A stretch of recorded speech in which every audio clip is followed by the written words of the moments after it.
Good morning from Guwahati. প্রচণ্ড গরম আর ঝড় বৃষ্টির পূর্বাভাস, সেই জন্য যা প্ল্যান ছিল সেগুলো আপাতত ক্যান্সেল করে ফিরে যাচ্ছি আবার ডুয়ার্সের দিকে। একদম গতকাল শিলংয়ের অভিজ্ঞতা ব্লগে আছে, আপনারা দেখে নেবেন, নিশ্চয়ই আপনাদের কাজে লাগবে। তো আজকে আমরা যাব একদম ডুয়ার্সের শেষ প্রান্তে, একেবারে কালিম্পংয়ের মংপং। চলুন দেখাবো গুয়াহাটি থেকে ডুয়ার্সের রাস্তা, সমস্ত আপডেট দেবো আপনাদের। ঘড়িতে 5:52, চলুন দেখা যাক কখন পৌঁছই। থ্যাংক ইউ দাদা। আমি আর বন্ধু ছাতু দিয়ে ব্রেকফাস্ট করেছি আজকে। এখানে কমপ্লিমেন্টারি ব্রেকফাস্ট ছিল, কিন্তু গরমের জন্য আর আমরা দাঁড়ালাম না, 1.5 ঘন্টা আগেই বেরিয়ে যাচ্ছি যাতে একটু ঠান্ডা ঠান্ডায় যাওয়া যায়, এই আর কি, এটাই কথা। চলুন এগিয়ে যাই। ব্রহ্মপুত্র নদের উপরে যে ব্রিজ, সেই ব্রিজে আমরা উঠব। একদম গুয়াহাটি শহর বাঁহাতে চলে গেল। গুয়াহাটি শহরকে বাঁহাতে রেখে আমরা এগিয়ে যাচ্ছি আমাদের আজকের যে ডেস্টিনেশন, তার দিকে। আমরা এবার ব্রহ্মপুত্রের উপরে যে ব্রিজটা, সেই ব্রিজটা আমরা উঠবো। অসাধারণ ব্রিজটা, আসার সময় খুব ভালো লেগেছিল। শুধু চওড়া না, নদীতে একেবারে জল ভর্তি, এটা হচ্ছে সবচেয়ে বড় কথা। প্রচুর জল নদীতে, একদম। ঘড়িতে বাজে 6:03। এখান থেকে দেখাচ্ছে রঙ্গিয়া 46, তেজপুর 167 আর শিলিগুড়ি আছে 465 কিলোমিটার। এই যে দেখুন, হ্যাঁ খুব সুন্দর, চারিদিকে পাহাড়, মাঝখানে বিরাট নদী, একদম ভরা ব্রহ্মপুত্র, একেবারে ভরা ব্রহ্মপুত্র নদ, একদম প্রচুর জল, এটাই সবচেয়ে ভালো লাগছে দেখে, প্রচুর জল। চারিদিকে পাহাড় দিয়ে ঘেরা, একেবারে পাহাড়ের কোলে গুয়াহাটি শহরটা অবস্থিত। সুন্দর একদম। গুয়াহাটি শহর আপনি ঢুকবেন, আপনাকে পাহাড় স্বাগত জানাবে, এবং গোটা গুয়াহাটি শহরকে ঘিরেই আপনি পাহাড় দেখতে পাবেন, এই হচ্ছে কথা। কিন্তু টেম্পারেচার কিন্তু ডেঞ্জারাস। আপনি যদি পাহাড় দেখে ভাবেন টেম্পারেচার কম হবে, একদম না। আমরা মূলত গরমের ভয়ে আমরা কিন্তু খানিকটা কাবু, এটা কিন্তু ঘটনা। সকাল 6টা বাজে, গায়ে কিন্তু রোদ্দুরটা ভীষণ রকম লাগছে।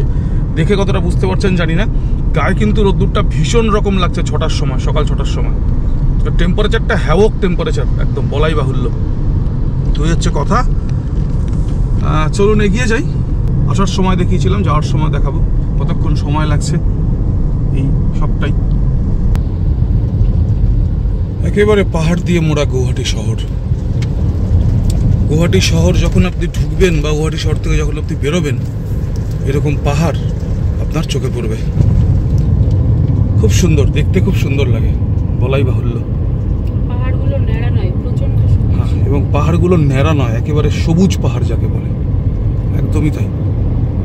ফলে দৃশ্যপট কিন্তু অসাধারণ হয়ে ওঠে, মন ভালো করা দৃশ্যপট, এইভাবে যদি বলি তাহলে বোঝানো যায়। আমরা রঙ্গিয়া পার করছি, রঙ্গিয়া। সকালবেলা 6:37 বাজে, তাই দোকানপাট আশেপাশে এখনো খোলেনি। আসামের বাড়ির বৈশিষ্ট্য হচ্ছে ম্যাক্সিমাম বাড়ির চালই টিনের। এটা হচ্ছে আসামের আর্কিটেকচারাল ডিজাইন, একটা বলা যায় টিনের বাড়ি। এটা দেখছি, এটা একদম আসামের শুরু থেকেই দেখছি। রাস্তা সম্পর্কে যেটা বলার, আসার সময় বলেছিলাম রাস্তা 2 to 4 লেন, এবং রাস্তার মাঝের কিছু রামবেল স্ট্রিপ আছে, এটা ঠিক, কিন্তু তা সত্ত্বেও রাস্তার কন্ডিশন মোটের ওপর ভালো। কিছু রাফ প্যাচেস কিন্তু আছে, আর বেশ কয়েকটা জায়গায় ফ্লাইওভারের কাজ চলছে। তো সেই কারণে বড় বড় শহরগুলোর ক্ষেত্রে বলছি, ফ্লাইওভারের কাজ চলছে, ফলে সেই সমস্ত জায়গায় একটু রাস্তা স্বাভাবিকভাবেই একটু খারাপ, এই হচ্ছে কথা। দেখানোর চেষ্টা করবো আপনাদের নিশ্চয়ই। চলুন এগিয়ে যাই। সকালবেলা তো ব্রেকফাস্ট করেছি ছাতু দিয়ে, ঘরে 1 কাপ জাস্ট ব্ল্যাক কফি খাওয়া হয়েছে। দেখা যাক এরপরে কোথায় ব্রেকফাস্ট হয়। রঙ্গিয়া শহরের ওপরে এই ফ্লাইওভারটা নতুন চালু হয়েছে, একদম। এমনকি গুগলের কাছে ওই ফ্লাইওভারের খোঁজ নেই, একেবারেই নতুন চালু হয়েছে ফ্লাইওভারটা রঙ্গিয়া শহরের ওপরে। আমি বলছিলাম রঙ্গিয়া বেশ বড় জনপদ। অ্যাকচুয়ালি রঙ্গিয়া পেরিয়েই এই রেস্টুরেন্টের দেখা পেলাম। রাহি। ব্রেকফাস্ট করার জন্য দাঁড়িয়ে গেলাম, একদম 7টা এখনও বাজেনি। দেখে খুব ভালো লাগলো, জায়গাটার ভেতরটাও অসাধারণ। একটু দেখাই, একদম আসামের স্পেশালিটি আছে দেখুন, প্যাটার্নগুলো সব বাঁশ দিয়ে করা সমস্তটাই, খুব সুন্দর লাগলো জায়গাটা। ডেকোরেশনটা অদ্ভুত এবং ভেতরটাও খুব সুন্দর। বিশেষ করে এই জায়গাটা তো অসাধারণ লাগলো, একেবারে বেত দিয়ে বাঁশ দিয়ে ডেকোরেট করা পুরো জায়গাটা, এবং চারিদিকে কাঠের টেবিল, কাঠের চেয়ার, উইংসগুলো টোটালটাই দেখুন বাঁশ দিয়ে করা। আসামের বিশেষত্ব, আসাম স্পেশাল। এগুলোই দেখা, এগুলোই একটু ফিরে ফিরে দেখা, জায়গায় জায়গায় দাঁড়িয়ে একটু এলাকার সেই এলাকার স্বাদ নেওয়া, যে এলাকা দিয়ে যাচ্ছি, যে এলাকায় আছি সেই এলাকার স্বাদ চেটে পুটে নেওয়া। এই সুন্দর লাগলো। রেস্টুরেন্ট লেখাটা দেখুন, একদম অসমিয়া আর ইংরেজির দুরন্ত একটা যুগলবন্দি আছে লেখাটা, অসাধারণ লাগলো। রুচির ছাপ অবশ্যই। ব্রেকফাস্ট করার জন্য যেখানে দাঁড়িয়েছিলাম দেখুন, তার এটা হচ্ছে মূল রেস্টুরেন্ট আর কি। আমরা গ্রিল স্যান্ডউইচ অর্ডার করেছি। আমি যেটা দেখানোর জন্য ক্যামেরাটা চালু করলাম সেটা হচ্ছে পর্দাগুলো দেখুন, দড়ির পর্দা, সুন্দর লাগছে। বন্ধু শুরু করছে, ভালো লাগলো জায়গাটা। আপনারা আসলে রঙ্গিয়ার জাস্ট পেরিয়েই বাঁহাতে এই রেস্টুরেন্টটা কিন্তু খেয়ে দেখতে পারেন, বলা থাকলো। নলবাড়ি পার করছি। একটা ইনফরমেশন, রঙ্গিয়া পেরিয়ে এই নলবাড়ি অবধি আপনি যখন গৌহাটি থেকে শিলিগুড়ির দিকে আসবেন, বাঁহাতে কিন্তু প্রচুর ভালো ভালো রেস্টুরেন্ট আছে। একদম একদম আপনি সকালে ব্রেকফাস্ট করার জন্য এক্সে বার্কার এক জায়গা পাবেন। এই ইনফরমেশনটা আপনাদের কিন্তু দিয়ে রাখলাম। প্রচুর খাওয়ার জায়গা আছে। আমি যেখানে খেলাম সেখানে 7টা বললো, ওরা 7টায় খোলে, তো এরকম একটা টাইম বাউন্ড ওরা হচ্ছে কাজ করে। কিন্তু আপনি প্রচুর অপশান পাবেন, আপনার কাছে প্রচুর অপশান অ্যাভেলেবেল থাকবে। চলুন এগিয়ে। আর একটা কথা, আসামে কিন্তু ডিজেলের দাম কম, বেশ খানিকটা কম আমাদের থেকে। এক্স্যাক্টলি আমি আপনাদের দেখিয়ে দিচ্ছি সামনে। আমি যদিও আমার ট্যাঙ্ক প্রায় ফুল আছে, কালকেই ডিজেল করেছি আমি আসাম থেকে বেরোবার আগে একবার যেটুকুনি যা ফাঁকা আছে আমি ফুল করে নিয়ে বেরোবো। এই হচ্ছে কথা, আপনাদের আরও একবার ইনফরমেশন দিয়ে দেবো। চলুন। ঘড়িতে 8টা 8, ট্রিপে জানান দিচ্ছে 99.3, প্রায় 100 কিলোমিটার চলে আসলাম। আমরা এই মুহূর্তে আছি পাঠশালা বলে একটা জায়গায়। নতুন ফ্লাইওভারের কাজ চলছে। এরকম আসামের বেশ কয়েকটা বড় যে জনপদ আছে এই এই এই রাস্তার উপরে, সবকটার উপরেই দেখলাম ফ্লাইওভারের কাজ কিন্তু চলছে। যে কথাটা বলার সেটা হচ্ছে যে রাস্তায় কিন্তু প্রচুর রামবেল স্ট্রিপ আছে, প্রচুর প্রচুর। মানে আপনি বেশিক্ষণ একটা গিয়ারে, মানে 6 গিয়ারে আপনি বেশিক্ষণ গাড়ি চালাতে পারবেন না টানা, এটা একদম কনফার্ম। প্রচুর প্রচুর রামবেল স্ট্রিপ, প্রচুর। খানিকটা গিয়ে গিয়ে রামবেল স্ট্রিপ, মানে আপনি ক্রুজ ছেড়ে দিন, ক্রুজে তো গাড়ি নিতেই পারবেন না। নর্মালি 6 গিয়ারেও বেশিক্ষণ আপনি একটানা চালাতে পারবেন না, এটা হচ্ছে কথা। এই রাস্তা এমনি ভালো, রাস্তা এমনি ভালো, কিন্তু প্রচুর রামবেল স্ট্রিপ। আমি নিশ্চয়ই দেখাতে পারছি আপনাদের, একটু ধরে চালাতে হবে আপনাকে। দেখুন সামনে একটা আবার রামবেল স্ট্রিপ, আপনাকে গিয়ার চেঞ্জ করতেই হবে। দেখুন রামবেল স্ট্রিপ, একটু 500 মিটার গিয়ে গিয়ে রামবেল স্ট্রিপের দেখা পাবেন আপনি। তো আমরা 100 কিলোমিটার পার করলাম, 2 ঘন্টা প্রায় সময় লাগলো। নামটা খুব ভালো লাগলো জায়গাটার, পাঠশালা, যথেষ্ট সমৃদ্ধ জায়গা। বঙ্গাইগাঁও আর 66 কিলোমিটার। আজকের প্রথম টোল প্লাজা। কিতনা টোল কাটা? কিতনা? 45। যে জায়গাটা পার করছি জায়গাটার নাম হাউলি, বরপেটা।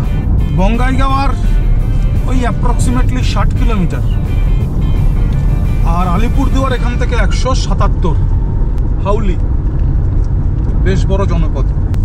ঘড়িতে 8টা 34, আর ট্রিপে জানাচ্ছে আমরা 125 কিলোমিটার পার করেছি।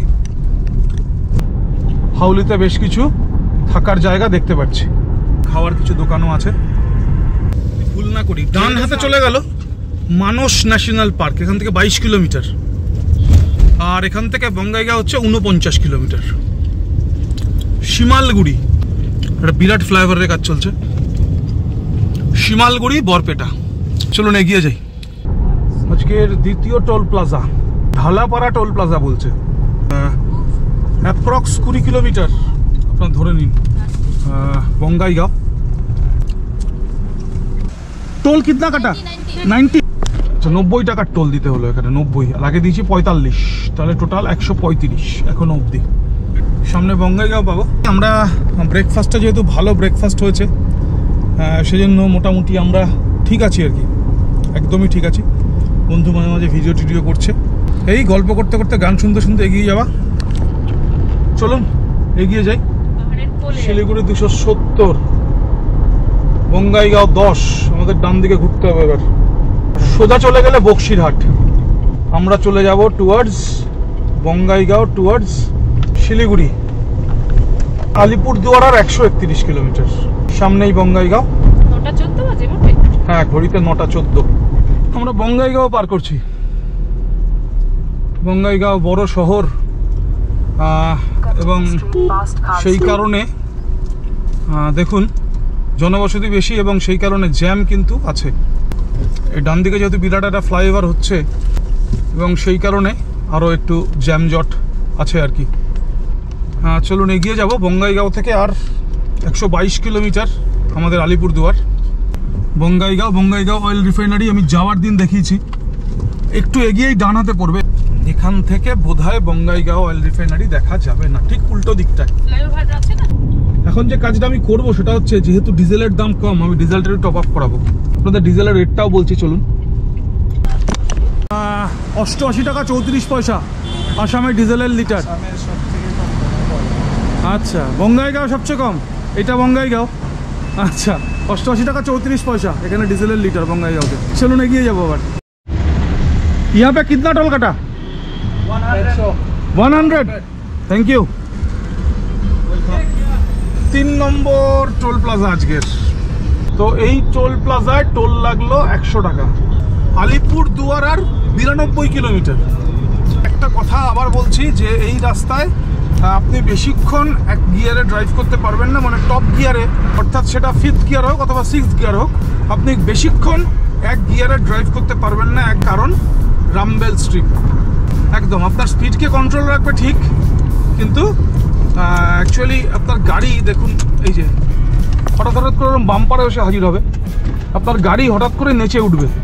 এবং রামবেল স্ট্রিপগুলোতে হঠাৎ করে আপনি যদি না দেখেন, তাহলে বেশ খানিকটা গাড়ি অ্যাকচুয়ালি কেঁপে ওঠে। তো এই হচ্ছে কথা, সেই জন্য আপনাকে সতর্ক হয়ে চালাতে হবে, যার জন্য আপনি খুব বেশি স্পিড আপনি মেনটেন করতে পারবেন না। একদম লিমিটেড স্পিডে আপনাকে চলতে হবে, একদম সহজ কথা। এমনি রাস্তা কংক্রিটের রাস্তা। চলুন এগিয়ে যাই। আর আমাদের ওয়েস্ট বেঙ্গলের যে বর্ডার শ্রীরামপুর, সেটা এখান থেকে আর 45-48 কিলোমিটার। এটা আসামের শেষ টোলগেট, কিন্তু বিষয় হচ্ছে টোলগেটটা বন্ধ। তো এখান থেকে বাংলা আসাম বর্ডার আর 4 কিলোমিটার। বাংলা আসাম বর্ডার মানে শ্রীরামপুর আর 4 কিলোমিটার।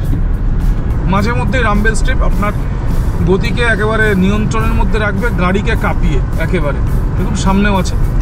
আমরা যেখানে যাবো আজকে একদম ডুয়ার্সের শেষ প্রান্ত, একেবারে করোনেশন ব্রিজের থেকে 3 কিলোমিটার আগে আমরা যাব, আপনাদের দেখাবো। সেটা এখনো অবধি 197 কিলোমিটার। এখন দেখি কতক্ষণ লাগে। আমরা আজকে বেরিয়েছি 6টার সময় সকালবেলা, এখন ঘড়িতে বাজে 10:44।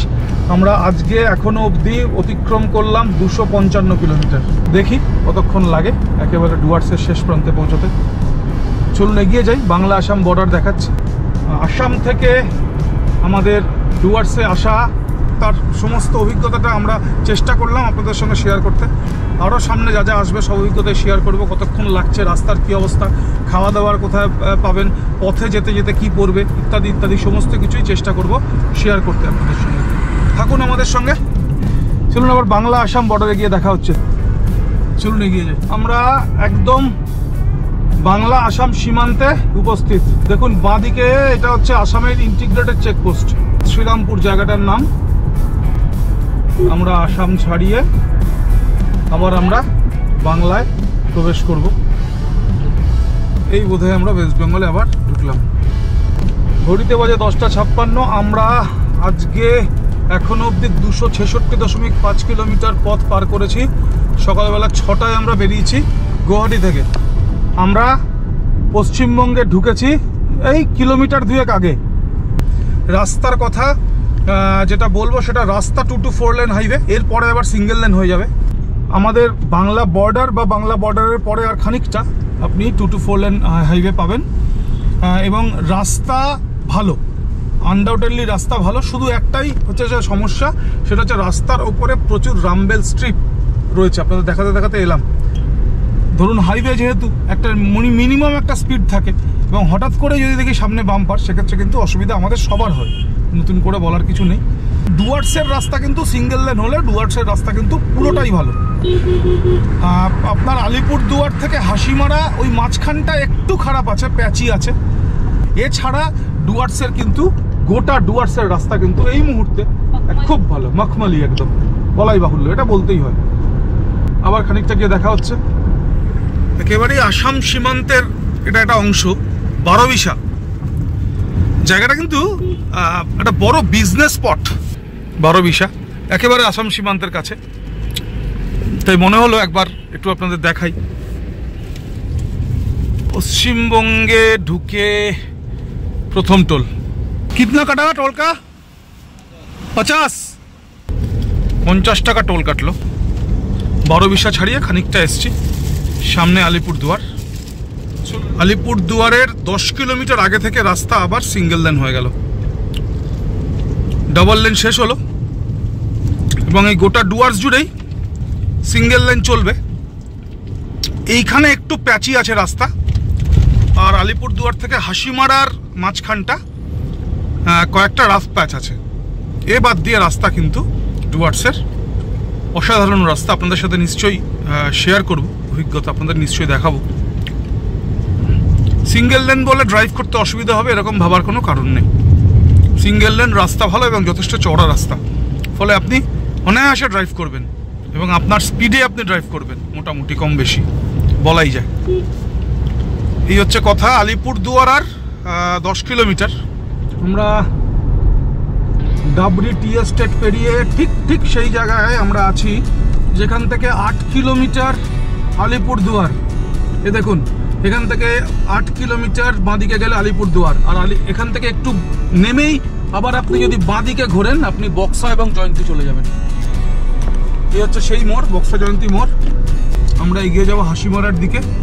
হাসিমারা থেকে আমরা সোজা চলে যাব মাদারিহাট হয়ে, তেলিপাড়া হয়ে, বানারহাট হয়ে, আমরা চালসা হয়ে, মালবাজার হয়ে আমরা চলে যাব একদম মংপং, সেবকের খুব কাছে। করোনেশন ব্রিজ থেকে 3 কিলোমিটার খুব বেশি হলে। দেখুন এখান থেকে ধূপগুড়ি 80 কিলোমিটার দেখাচ্ছে, শিলিগুড়ি 163, মালবাজার 119, জলপাইগুড়ি 100। দেখতে পারলাম না। মেঘের ভেলা, এরকম আকাশ দেখলেই তো মনে হয় বেরোই। শরৎকালে এরকম আরো নীল হয় আকাশটা, আর মন ভরে থাকে না। নীল আকাশে কে ভাসালো সাদা মেঘের ভেলা। নীল আকাশে সাদা মেঘের ভেলা দেখতে দেখতে আমরা আলিপুরদুয়ার থেকে হাসিমারার দিকে একদম। এই রাস্তাটার আকর্ষণ একটা অমোঘ আকর্ষণ। এই রাস্তাটার সৌন্দর্য বলে ব্যাখ্যা করা যাবে না। অন্য কোনো রাস্তার সঙ্গে তুলনায় এই রাস্তার সৌন্দর্যকে দেখা যাবে না। এর একটা নিজস্ব সৌন্দর্য আছে।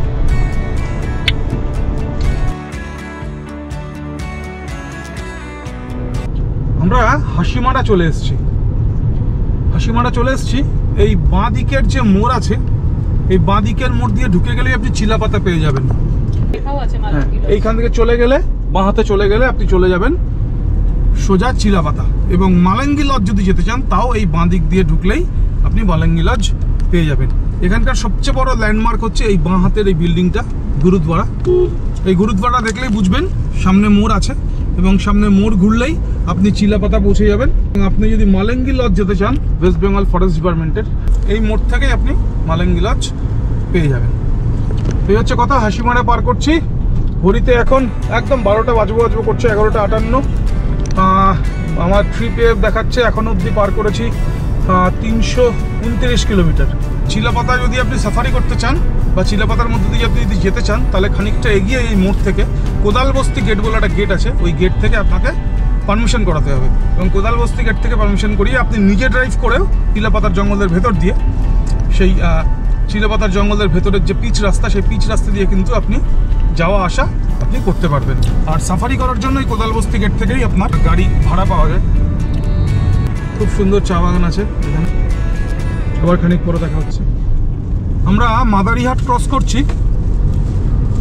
সামনেই হচ্ছে জলদাপাড়া অভয়ারণ্যের গেট দেখাচ্ছি আপনাদের, এবং হলং বনবাংলো, যেটা West Bengal tourism development corporation এখন দেখাশোনা করে, সেই হলং বনবাংলোরও এটা প্রবেশদ্বার। আর একটা property West Bengal tourism development corporation লিমিটেডের আছে আরণ্যক বলে। কিছুতেই আমি চেষ্টা করলাম, আমি কিছুতেই বুকিং পেলাম না। আমি খুব চেষ্টা করেছিলাম বুকিং করার জন্য, যাই হোক। তো এইটা হচ্ছে Jaldapara national park, Madarihat gate. এখান দিয়ে আপনি ঢুকতে পারেন জলদাপাড়ার ভেতরে। যদি সাফারি করতে চান, আপনি যদি হলং বনবাংলোয় থাকতে চান, তাহলেও এখান দিয়ে আপনাকে ঢুকতে হবে। মাদারিহাটের সিগন্যাল পার করব, ঘড়িতে বাজে 12টা 19। আমরা পার করলাম এখনো অবধি 344 কিলোমিটার। মংপং এখনো অবধি 1 ঘন্টা আরও লাগবে, আপনাদের দেখাবো সবটাই। চলুন, একেবারে ডুয়ার্সের এ প্রান্ত থেকে ও প্রান্ত আমরা যাচ্ছি। একেবারে আলিপুর দুয়ার হয়ে ঢুকে একেবারে প্রত্যেকটা জেলাকে ক্রস করে, উত্তরবঙ্গের গোটা এন্টায়ার স্ট্রেচটাকে ক্রস করে আমরা চলে যাব একেবারে ডুয়ার্সের শেষ প্রান্তে। ডুয়ার্সের শেষ প্রান্তে থাকা একেবারে করোনেশন ব্রিজের 3 কিলোমিটার আগে মংপং। वेस्ट बंगाल द्वितीय फास्टैग। टोल नहीं लगेगा क्या? टोल लगेगा। कितना? 80 लगेगा। 80। वेस्ट बेंगल द्वितीय टोल पेरोलाम 80 टाका।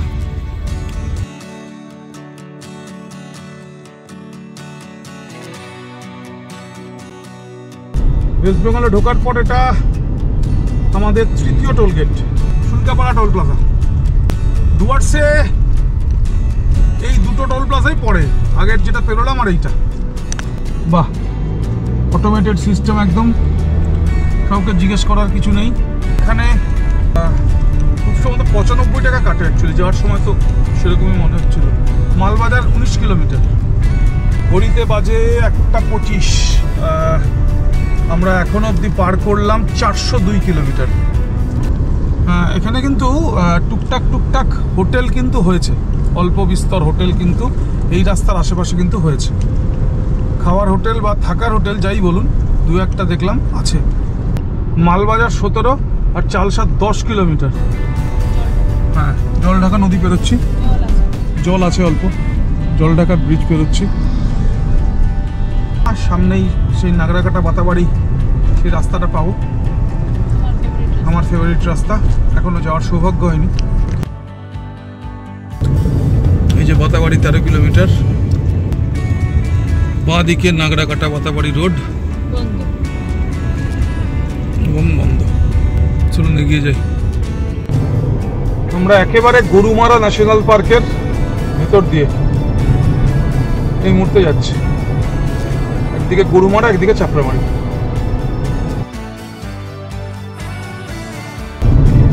সম্ভব ভালো লাগে এই জায়গাটা। সামনেই খুনিয়া মোড়, খুনিয়া মোড় থেকে বাঁদিকে চলে গেলে আপনি চলে যাবেন মূর্তি। আপনি এখান দিয়ে সোজা লাটাগুড়িও ঢুকতে পারেন। আর ডান দিকে ঝালাং বিন্দু, কিন্তু ঝালাং বিন্দুর রাস্তা হচ্ছে, তাই ঝালাং বিন্দু আর এখন এইখান দিয়ে কেউ যাচ্ছে না, এখন চালসা হয়ে মেটেলি হয়ে যাচ্ছে ঝালাং বিন্দু। খুনিয়া মোড় থেকে মূর্তির দিকের যে রাস্তাটা, এটাও বন্ধ। এখানে কি একটা ব্রিজ বোধহয় খুব সম্ভবত ভাঙা আছে, এবং ব্রিজটা ভাঙা থাকার কারণে এই রাস্তাটা বন্ধ। কবে খুলবে সেই আশায় আমরাও আছি। এইখান থেকে একেবারে সুন্দর চাপড়ামারির ভেতর দিয়ে একেবারে মূর্তি নদীর কাছে গিয়ে ওঠা যায়, কিন্তু রাস্তাটা বন্ধ। সামনেই চালসা পাবো, চলুন এগিয়ে যাই। আমরা চলে আসলাম চালসা। যেটা বলার সেটা হচ্ছে যে যাওয়ার সময় চালসা থেকে গুয়াহাটি আমাদের 410 কিলোমিটার আমাদের হয়েছিল, আমরা ফিরলাম ট্রিপ এ দেখাচ্ছে 413। একটু হয়তো ঘোরাঘুরি হয়েছে কোথাও একটা বেশি, সেই কারণে একটু বেশি দেখাচ্ছে। আর সময়টা কিন্তু মোটামুটি একই আছে, আমাদের 7.5 ঘন্টা লেগেছিল যেতে। চালসা থেকে আমরা গুয়াহাটি পৌঁছেছিলাম 7.5 ঘন্টায়, ফেরার সময় কিন্তু আমাদের 7.5 ঘন্টায় লাগলো। দেখুন একদম 1:37 হয়েছে এখানে, 1:37 ঘড়িতে।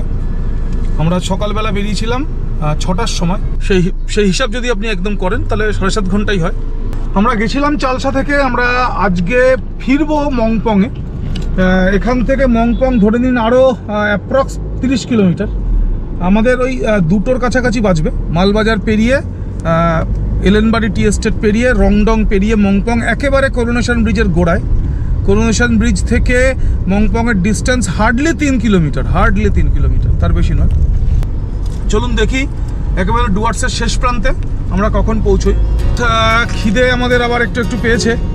সকালবেলা 7টার সময় ব্রেকফাস্ট করেছিলাম, ঘড়িতে একেবারে 1:40, ফলে খিদে খানিকটা পাবে। বন্ধু টুকটাক করে মুখ চালাচ্ছে।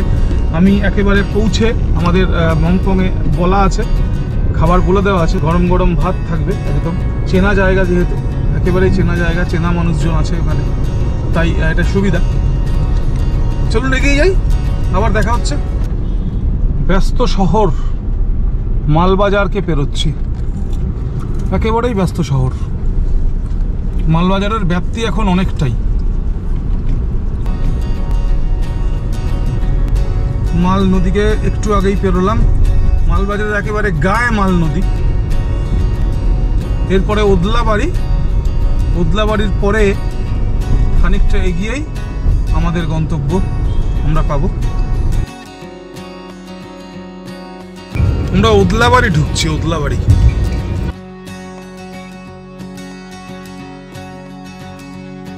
হ্যাঁ, ওদলাবাড়ি ছাড়াতেই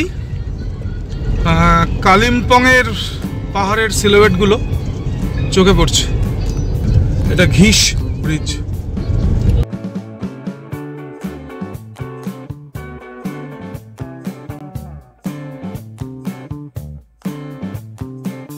আমরা আমাদের গন্তব্যের খুব কাছে, ঘড়িতে 2:05।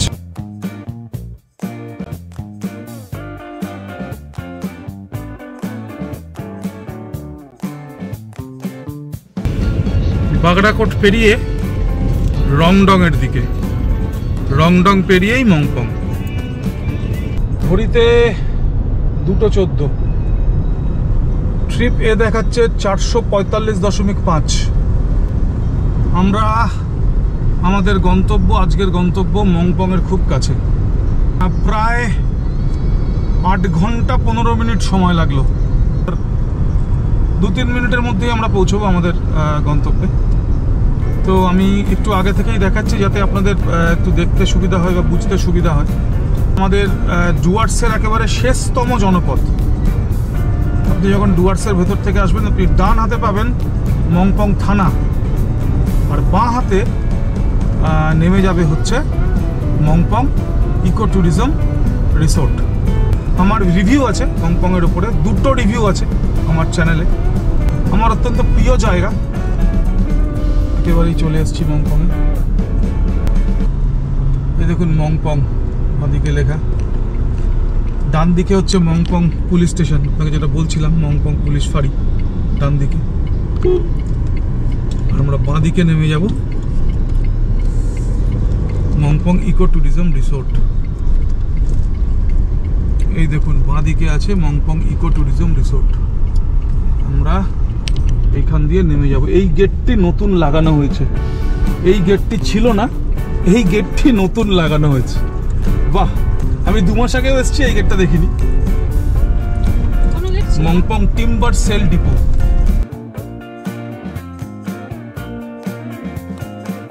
আমরা ঢুকছি মংপং ইকো ট্যুরিজম রিসোর্টে। আমার অত্যন্ত প্রিয় জায়গা। আমি ছোট্ট করে একটা রিভিউ দেওয়ার চেষ্টা করব। আপনারা, আমার রিভিউ অলরেডি আছে, আপনারা দেখে নেবেন। এখন 2:18, তার মানে সময় লাগলো 8 ঘন্টা 18 মিনিট। আমরা মোট পার করলাম 448.7 কিলোমিটার। আমরা গৌহাটি থেকে সোজা এসে পৌঁছলাম আজকে আমাদের গন্তব্য মংপংয়ে। আমি দেখানোর চেষ্টা করলাম গৌহাটি থেকে ডুয়ার্স আসার রাস্তা, তার সম্পর্কে আমি আমার যা অভিজ্ঞতা, আমি সমস্ত অভিজ্ঞতা আপনাদের সাথে শেয়ার করার চেষ্টা করলাম। আশা করি আপনাদের রোড ট্রিপের সময় আমার এই ভ্লগটা কাজে লাগবে, বা আপনারা রোড ট্রিপ করার আগে এই ভ্লগটা দেখে নিলে আপনারা সমস্ত তথ্য এই রাস্তা সম্পর্কে আপনারা নিশ্চয়ই পেয়ে যাবেন, এই আশা করব। যদি ভালো লাগে অবশ্যই লাইক করবেন, শেয়ার করবেন, সাবস্ক্রাইব করবেন আর কমেন্ট করবেন। আপনাদের কমেন্ট আমাকে নতুন করে অক্সিজেন দেবে। আবার নতুন ভ্লগে দেখা হচ্ছে। ভালো থাকুন, সুস্থ থাকুন।